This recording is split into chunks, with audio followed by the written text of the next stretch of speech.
Baik, pemirsa, terima kasih Anda masih bergabung bersama kami dalam Market Opening dan kita sudah tersambung melalui line Zoom bersama dengan Kenji Putra Cahaya. Beliau adalah Head of Business Development dari FAC Sekuritas Indonesia. Ya, selamat pagi Mas Kenji.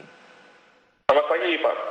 Ya, baik, ini menarik ya, di awal pekan ini tadi sudah disampaikan beberapa sentimen yang cenderung sebenarnya bisa dikatakan positif ya. Wall Street-nya hijau, bahkan mencetak rekor terbarunya lagi, kemudian di Eropa juga tidak jauh berbeda. Sementara pagi tadi sudah disampaikan Kospi, Korea Selatan, kemudian Nikkei, semuanya menghijau. Sejauh mana ini bisa menjadi sentimen yang akan menggerakkan kembali pasar modal di dalam negeri pada opening market nanti?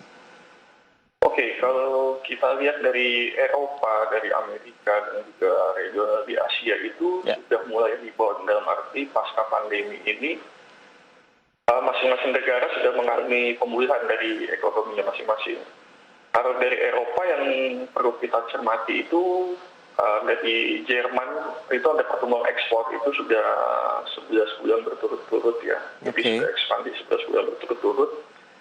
Dan juga kalau dari faktor industri Prancis sendiri sekitar growth 0,8% di mana kemarin. Terus output industri di Eropa sendiri di kisaran 2,5%. Jadi itu merupakan sentimen positif di mana kekhawatiran masyarakat terhadap kasus COVID-19 ini walaupun sempat muncul varian baru seperti kita tahu Iya. di kawasan Britania Raya itu bisa cukup tertangani dengan baik kalau saya bilang, kalau dari Eropa. Nah, dari Amerika sendiri, ini ada data menarik, seperti kita tahu, dari target 1 juta lapangan pekerjaan yang harusnya tersedia, ternyata cuma sekitar 266 ribu, gitu. Iya. Kalau dari Eropa, betul. Nah, tapi untuk market sendiri seperti Dow Jones itu sudah overall sudah baik ya, menurut saya. Emiten-emiten harganya juga mulai recovery lagi pasca pandemi kemarin. Belum lagi dari adanya penjagaan untuk kebijakan moneter dari The Fed. Jadi demi memulihkan perekonomian, The Fed juga masih berhati-hati sekali dalam menerapkan kebijakan moneternya. Betul. Betul, utamanya pada FOMC pekan lalu ya, waktu itu kan mereka masuk Fed Fund Rate sekitar 0 sampai 0,25%. Oke. Itu sebenarnya sudah dari Maret 2020. Kalau dari US sendiri, pemerataan vaksin lebih baik, stimulus dari Presiden Joe Biden ya, itu kan Februari lalu keluar, lalu beliau dan mencanangkan lagi sebenarnya sekitar 3 triliun US dollar, tapi menurut saya agak sulit dari segi angka untuk disetujui Kongres. Oke, tapi sejauh mana sentimen yang Anda katakan ini seharusnya bisa menjadi pendorong ya, menjadi katalis positif bagi pergerakan indeks harga saham gabungan pada saat opening market? Apakah justru tekanan jual yang akan terjadi mengingat di dalam negeri hanya tersisa 2 hari perdagangan saja? Sementara market apakah sebaiknya masih wait and see saja begitu sampai nanti menantikan libur lebarannya selesai baru mereka trading lagi, atau justru Anda melihat ini bisa dimanfaatkan untuk kita mengambil posisi beli pada saat opening?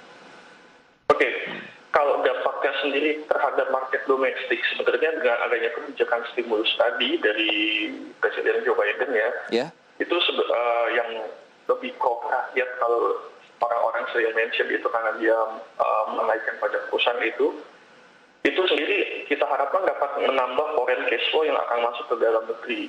Baik. Karena emerging market menjadi lebih menarik kesannya. Khususnya di Indonesia karena kasus COVID di negara kita dibandingkan negara-negara Asia dalam beberapa waktu kebelakang kita cukup baik dalam penanganan saya bilang.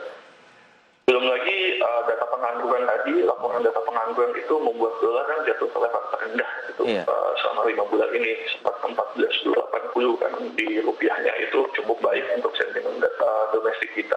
Baik. Kalau untuk ambil posisi sendiri, karena sisa 2 hari perdagangan, ini cuma Senin dan Selasa menjelang libur Lebaran. Kalau saya rasa kayaknya masih sideways, masih cenderung sideways. Oke. Masih ada tekanan juga, baiknya kalau bagi investor yang khususnya untuk trader-trader yang mungkin lebih ke arah short term, itu baiknya lebih wait and see dulu. Tapi kalau untuk yang mid to long term, ada beberapa sektor dan saham yang mulai bisa scalping sedikit-sedikit. Oke, baik itu dia. Berarti memang strateginya juga harus mencermati pergerakan market dalam 2 hari yang bisa dikatakan rentangnya akan sempit sekali untuk pergerakan indeks.